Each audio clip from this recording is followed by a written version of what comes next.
विद्युत चुंबकीय प्रेरण के बारे में बताते हैं।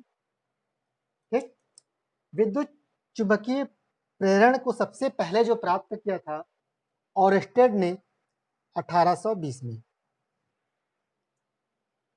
ठीक है, ऑरस्टेड ने विद्युत चुंबकीय प्रेरण की घटना के बारे में बताया था। कब? सन 1820 में।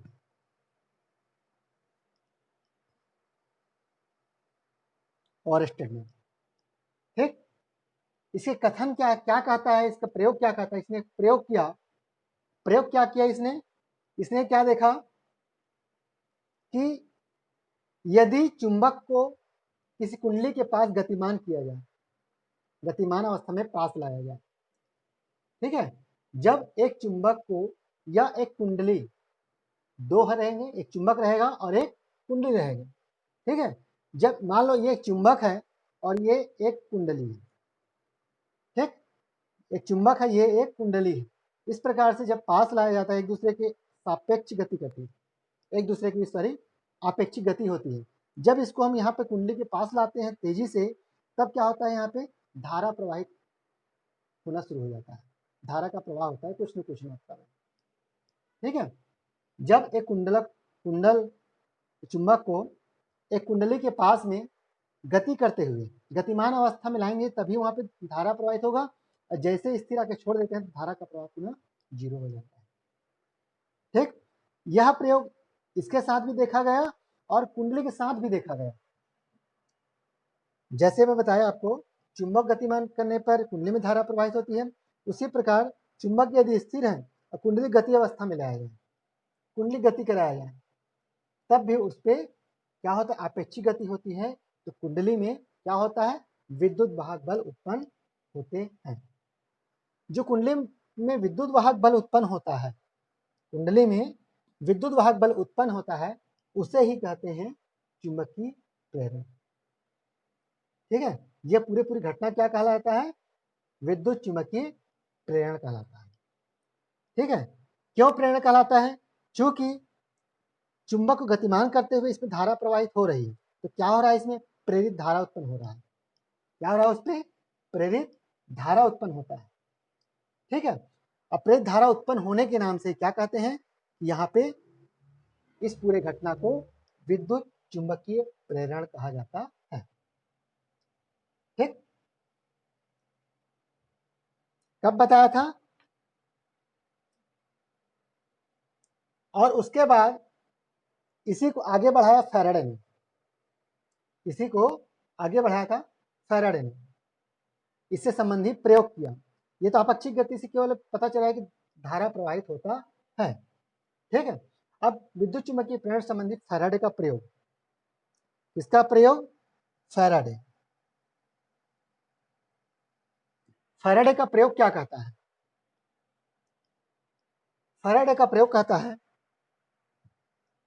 यदि एक चुंबक हमारे पास इस प्रकार से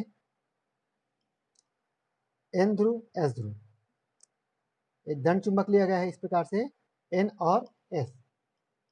ठीक, और इसके पास इसको भी स्थिर अवस्था में है, यहां पर भी एक लेंगे अपन कुंडली, क्या लेंगे, यहाँ पे एक कुंडली इस प्रकार से, और इसके बीच हम लगा देते हैं गैल्वेनोमीटर। क्या लगा देते हैं? गैल्वेनोमीटर जी। ठीक,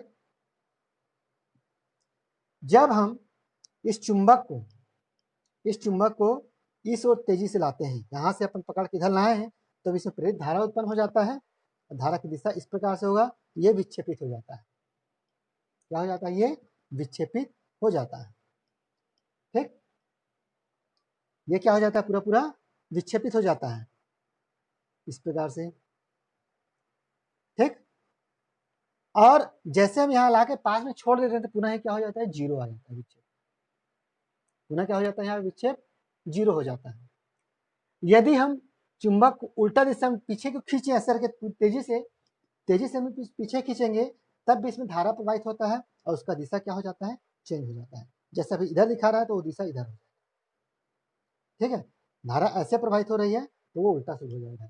मतलब धारा जब पीछे हटाएंगे अपन चुंबक को तेजी से, तब यहाँ पे धारा का दिशा भी चेंज हो जाता है। ठीक, इस प्रकार से एक बार नॉर्थ ध्रुव को कुंडली के पास लाया गया, तब का प्रयोग देखिए। उसके बाद इसको पीछे खिसकाया, तब उसकी दिशा विपरीत हो गई। उसके बाद एस ध्रुव को कुंडली की ओर रख के पुनः इसको प्रयोग को दोहराया गया, पुनः प्रयोग को दोहराया गया एस ध्रुव की ढला के, तब यहाँ पे दिशा विपरीत थी। और फिर जैसे हम पीछे खींचे पुनः दिशा इसकी क्या हो जाती है, विपरीत हो जाती है। ठीक, तो ये हो गया आपका फैराडे का प्रयोग, फैराडे का प्रयोग। इसके संबंध में थोड़ा सा परिभाषा बता देते हैं और आपको। जब एक चुंबक एवं कुंडली के मध्य, जब एक चुंबक और कुंडली के मध्य आपेक्षिक गति होती है, आपेक्षिक गति होती है, ठीक है, तो उस कुंडली में प्रेरित विद्युत वाहक बल उत्पन्न होता है।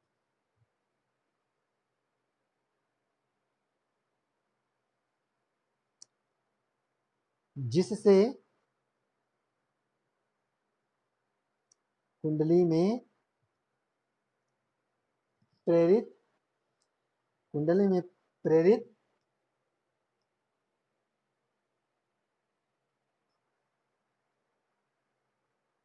विद्युत धारा प्रवाहित होती है। धारा तब तक प्रवाहित होती है जब तक चुंबक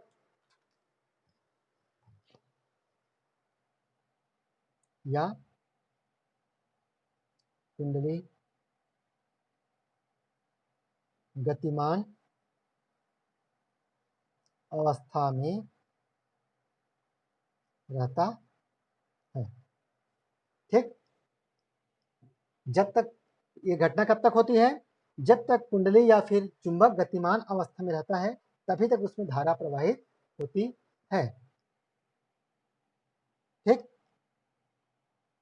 इस पूरी घटना को विद्युत चुंबकीय प्रेरण कहते हैं। यह पूरी घटना क्या कहलाती है, विद्युत चुंबकीय प्रेरण कहते हैं इसी को। ठीक है, पूरी घटना इसमें आपका कुंडली और चुंबक और गतिमान अवस्था ये सब आ जाएगा। ठीक, आज छोटा सा प्रयोग भी बता दिया आपको। इसी प्रयोग को एक बार इधर ले जाएंगे तब इसमें धारा प्रवाहित होगी, पीछे से आएंगे धारा विपरीत दिशा में जाएगी। अगर एस ध्रुव को इस ओर ले जाके अपन गतिमान ले करें तब भी यहाँ पे धारा प्रवाहित होगी।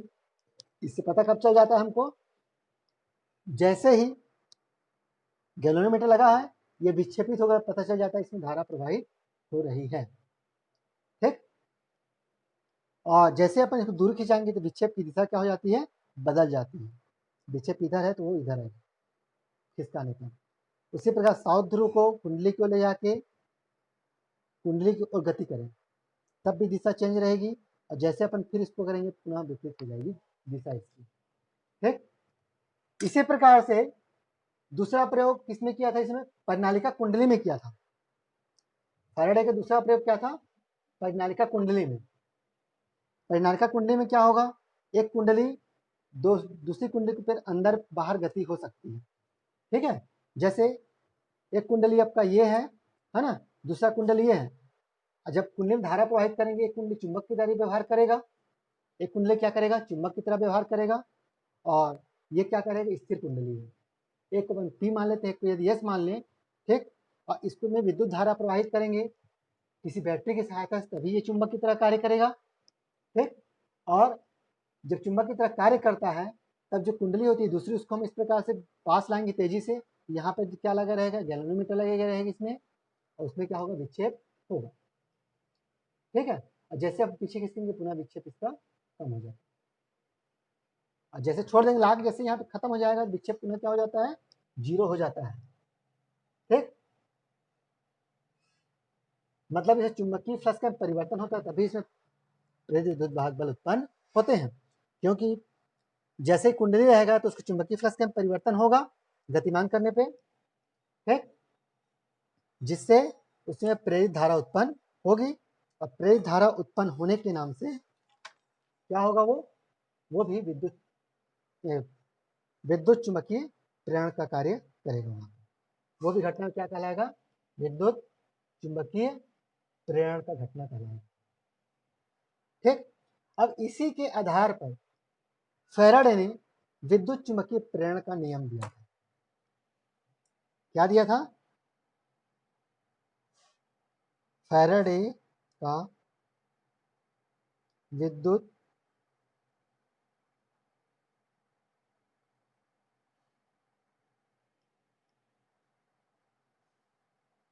चुंबकीय प्रेरण का नियम।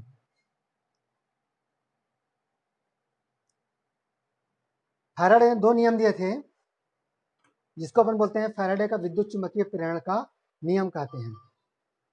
ठीक, पहला नियम क्या कहता है, जो अभी प्रयोग बताया वही इसका पहला नियम है, जो प्रयोग बताया अभी वही क्या है, इसका पहला नियम है, और उसी के आधार पे इसे कथन था, जब किसी परिपथ से बद्ध चुंबकीय फ्लक्स के मान में परिवर्तन किया जाता है, जब किसी परिपथ से बद्ध चुंबकीय फ्लक्स के मान में परिवर्तन किया जाता है तो उस परिपथ में एक विद्युत वाहक बल उत्पन्न होता है, या अपन कह सकते हैं उस परिपथ में प्रेरित विद्युत वाहक बल उत्पन्न होता है, और उसका अस्तित्व तब तक रहता है जब तक चुंबकीय फ्लक्स में परिवर्तन होता रहता है। ठीक, क्या बताया, जब कभी किसी परिपथ से बद्ध चुंबकीय फ्लक्स के मान में परिवर्तन, चुंबकीय फ्लक्स के मान में परिवर्तन किया जाता है तो उस परिपथ में प्रेरित विद्युत वाहक बल उत्पन्न होता है। ठीक,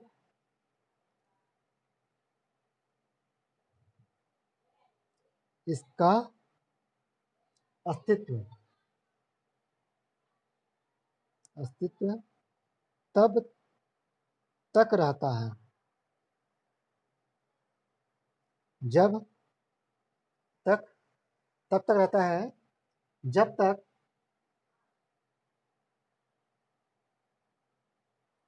चुंबकीय फ्लक्स के मान में परिवर्तन होता है। ठीक, और जैसे ही परिवर्तन बंद हो जाता है तो ये प्रेरित विद्युत वाहक बल भी उत्पन्न नहीं हो पाते। ठीक, ये है इसका पहला नियम। इसका पहला नियम है फैराडे के विद्युत चुंबकीय प्रेरण का, ये पहला नियम है, और इसका पूरा व्याख्या मैंने अभी आपको फैराडे का जो नियम बताया हूँ उसी में कर दिया। पहला जो बताया ये वाला जो व्याख्या बताया ये इसी को लिखना है, इसके बारे में ना डिटेल अगर पूछेगा तो इसके बारे में वही लिखना है, और यही डायग्राम बनाना पड़ेगा। एक बार इधर जाते हुए फिर खींचते हुए दिशा यहाँ चेंज करके ये दिशा परिवर्तन हो जाएगा, उसके बाद एस ध्रुव को और एन ध्रुव को चेंज करके फिर आगे बढ़ाते, फिर पीछे खींचते, 3-4 चित्र बनाने पड़ेंगे, ठीक। और उसको लिखना पड़ेगा पूरा हर पॉइंट के। पहला पॉइंट में क्या किया, पहले नॉर्थ ध्रुव कुंडली की ओर है, तब इसको गतिमान करते हुए कुंडली की ओर लाए, ठीक। उसके बाद फिर पीछे खींचे, 2 पॉइंट, बहुत सारे पॉइंट बनेंगे, ऐसे लिखेंगे तो नॉर्थ ध्रुव कुंडली की ओर होगा तब के लिए, फिर इसको खींचेंगे तब के लिए। उसके बाद साउथ ध्रुव के लिए वैसे बनाएंगे, उसके बाद कुंडली को गति कराते हुए बना सकते हैं, ठीक। यही इसका पॉइंट बनेगा, उसी के आधार पर समझाना है इसको, ठीक। ये कहलाता है फैराडे का प्रथम नियम। क्या कहलाता है ये, फैराडे का पहला नियम। 2 नियम है, तो पहला नियम यही है, और दूसरा नियम क्या है, फैराडे का दूसरा नियम। फैराडे दूसरा नियम क्या कहता है, इसको बता देते हैं। प्रेरित विद्युत वाहक बल, प्रेरित विद्युत वाहक बल में परिवर्तन की दर, प्रेरित विद्युत वाहक बल चुंबकीय फ्लक्स में, प्रेरित विद्युत वाहक बल चुंबकीय फ्लक्स में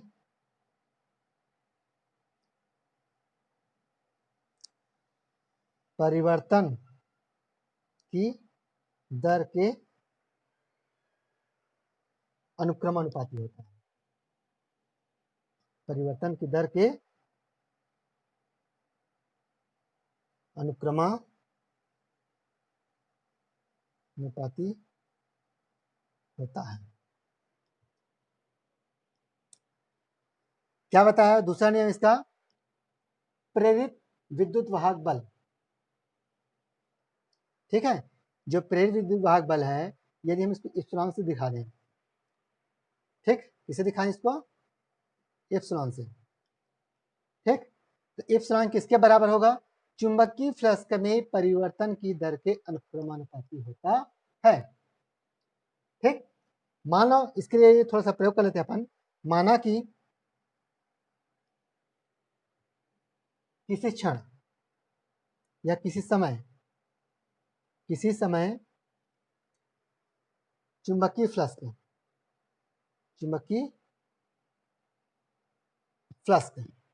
किसी समय चुंबकीय फ्लक्स कितना है, φ1 है, ठीक। φ1 से t समय पश्चात चुंबकीय फ्लक्स कितना हो जाता है, φ2 हो जाता है। माना कि समय कोई क्षण कितना φ1 है पहले स्थिति में, t समय के पश्चात चुंबकीय फ्लक्स का मान कितना हो जाता है, φ2 हो जाता है। कितना हो जाता है, φ2 हो जाता है, ठीक। जब φ2 हो जाता है तो पहले बताए ये क्या है, इप्सिलॉन प्रेरित विद्युत वाहक बल, यहां लिख सकते हैं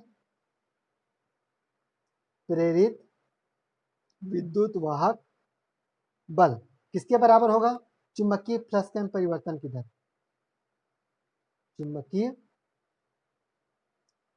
फ्लक्स में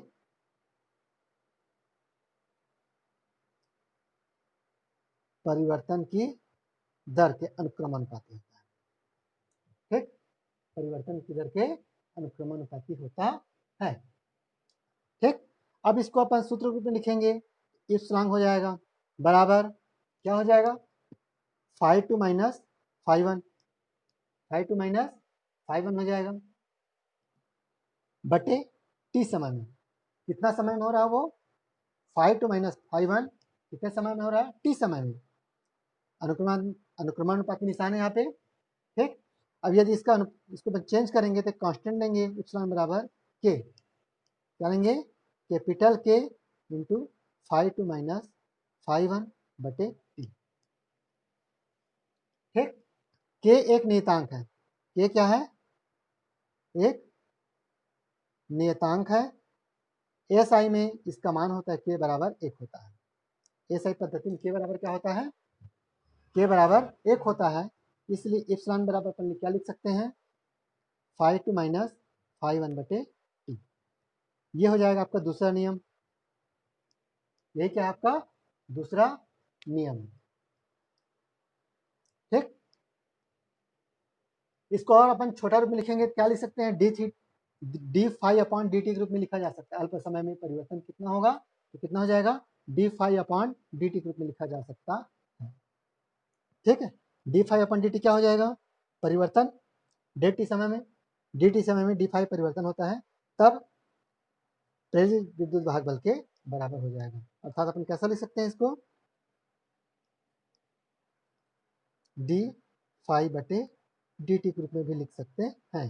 अल्प समय में टी समय के लिए लिखे हैं φ2 माइनस φ1, अल्प समय डी टी समय में कितना परिवर्तन हो रहा है, डी फाई परिवर्तन हो रहा है, तब इप्सिलॉन बराबर डी फाई बटे डी टी के रूप में लिखेंगे।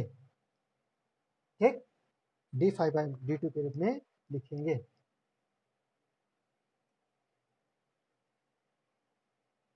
यहाँ पे माइनस होगा, यहाँ पे क्या होगा, माइनस, क्योंकि परिवर्तन का विरोध करता है। ठीक है, जो प्रेरित विद्युत वाहक बल होता है वह चुंबकीय फ्लक्स में परिवर्तन का हमेशा विरोध करता है, इसलिए क्या लिखा गया इसको, माइनस। ठीक, इसलिए क्या देते हैं अपन इसको, माइनस देते हैं। माइनस क्यों लिखा जाता है यहाँ पे, क्योंकि चुंबकीय फ्लक्स में परिवर्तन का विरोध करता है कौन, प्रेरित विद्युत वाहक बल। ठीक है, प्रेरित विद्युत वाहक बल चुंबकीय फ्लक्स में परिवर्तन का विरोध करता है।